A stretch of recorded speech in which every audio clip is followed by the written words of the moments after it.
कि प्रशांत किशोर और नीतीश के हाथ बड़ा हथियार लगा है। आने वाला मुख्य चुनाव है, यानी आम चुनाव की बात करें तो आम चुनाव, असेंबली चुनाव को लेकर के बहुत सारी बातें की जा रही हैं। नीतीश कुमार और प्रशांत किशोर जिस रास्ते पर चल रहे हैं वो रास्ता मजबूत रास्ता होगा। निश्चित रूप से भारतीय जनता पार्टी को जो बार बार परिवारवाद पर हमला करती है उसे भी बैठ करके सोचना जरूर चाहिए। पनोरमा ग्रुप, जो सोचता है वो करता है, आपके अपने सपनों का आशियाना। नमस्कार, एक बार फिर आपके सामने हाजिर हैं भीतर की बात लेकर के। और भीतर की बात में आज हम वो आपको गूढ़ बात बताएंगे जो 4 सीटों के उपचुनाव के साथ ही शुरू हो चुकी है।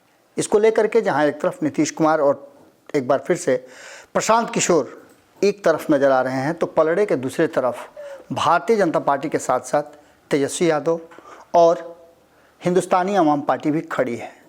यानी कि इस चुनाव में जो उम्मीदवार उतरे हैं उनमें से एनडीए और इंडिया दोनों गठबंधन ने अपने अपने हिसाब से सीट शेयरिंग का जो समझौता किया है उसके अनुसार इमामगंज में हिंदुस्तानी अवाम पार्टी एनडीए से, तो वहीं सीपीआईएमएल को ये सीट दी गई है इंडिया गठबंधन की तरफ से। बात अगर बेलागंज की करें तो यहाँ राष्ट्रीय जनता दल के विरुद्ध भारतीय जनता पार्टी के चुनावी रणनीति के तहत जो सीट बटी है उसके तहत बेलागंज से जनता दल यूनाइटेड को टिकट इस बार दिया गया है।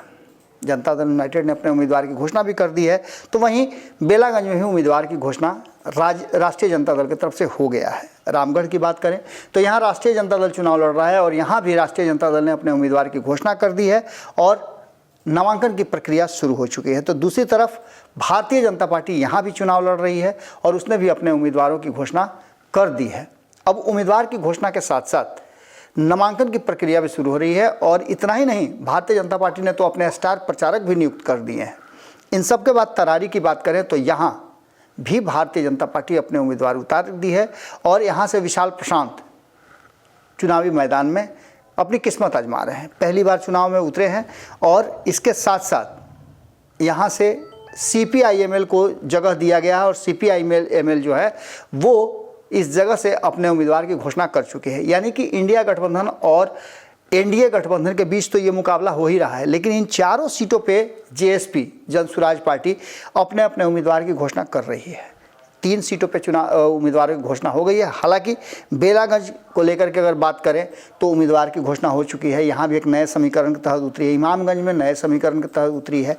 तरारी की बात करें तो यहाँ उम्मीदवार बदलने की बात चल रही है। तो रामगढ़ में भी उम्मीदवार की घोषणा कमोबेश मान के चलिए तो हो ही गई है। अब ऐसी स्थिति में जब तक हम खबर कर रहे हैं तो प्रशांत किशोर अपने उम्मीदवार को लेकर के चयन प्रक्रिया के तहत गुजर रहे थे।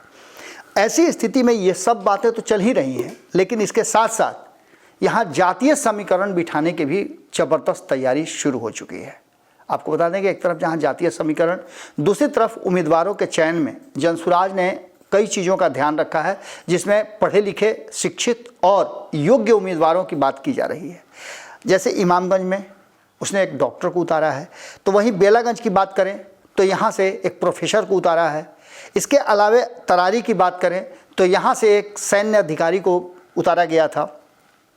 अब इन सभी बातों के साथ साथ एक चर्चा जो बहुत ज़बरदस्त शुरू हो गई है कि प्रशांत किशोर और नीतीश के हाथ बड़ा हथियार लगा है। कौन सा हथियार है जिसकी चर्चा दोनों खूब करते हैं। अब यह हथियार हम आपको बताते हैं। हालांकि भारतीय जनता पार्टी भी जम करके इस बात को लेकर के परिवारवाद की आलोचना करती है। अभी प्रधानमंत्री नरेंद्र मोदी ने आलोचना करते हुए ये बात कही थी कि परिवारवाद इस देश की राजनीति और लोकतंत्र के लिए घातक है। तो वहीं उनकी पार्टी में भी परिवारवाद को खूब प्रश्रय दिया जा रहा है। चाहे झारखंड की बात करें, महाराष्ट्र की बात करें या बिहार में, इन मात्र 4 सीटों में 2 सीट लड़ने वाली भारतीय जनता पार्टी ने भी अपने आप को अलग नहीं रख पाया।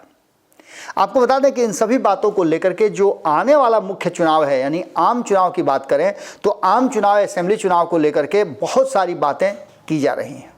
कहा यह जा रहा है कि अगर स्थिति इसी तरह की रही तो कहीं ना कहीं नीतीश कुमार और प्रशांत किशोर जिस रास्ते पे चल रहे हैं वो रास्ता मजबूत रास्ता होगा। उपचुनाव में सबसे बड़ा हथियार जो है इन दोनों के हाथ में मिल गया है और वो हथियार है परिवारवाद का।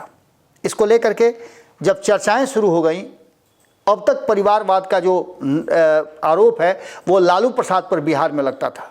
हालांकि अगर बात करें लोक जनशक्ति पार्टी की, तो यहाँ भी परिवारवाद था, लेकिन तेजस्वी यादव और अन्य लोगों पे, तेजस्वी परिवार पे ज़्यादा लगता था। इसके बाद देश के अलग अलग राज्यों में भी परिवारवाद का ठप्पा लगता था, चाहे हरियाणा की बात कर लें, उत्तर प्रदेश की बात कर लें।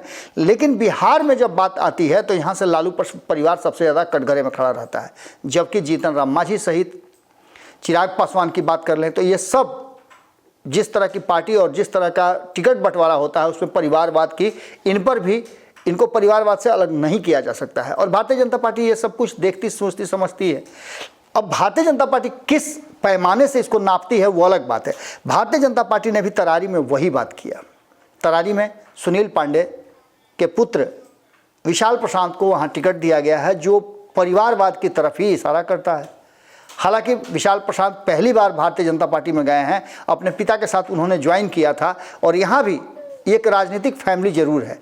इनके साथ साथ इमामगंज की बात करें तो जीतन राम मांझी को पर भी जब परिवारवाद का आरोप लगा, वही जीतन राम मांझी जो अक्सर जो है लालू प्रसाद के परिवार पर परिवारवाद की टिप्पणी किया करते थे, आज उन्होंने परिवारवाद को लेकर के, जबकि जीतन राम मांझी संतोष मांझी की बात कर लें या फिर जो दीपा मांझी को टिकट दिया गया, संतोष मांझी की पत्नी है, उनको लेकर के डिफेंड कर रहे हैं। क्या कहें हम वो तो आपको पता ही होगा।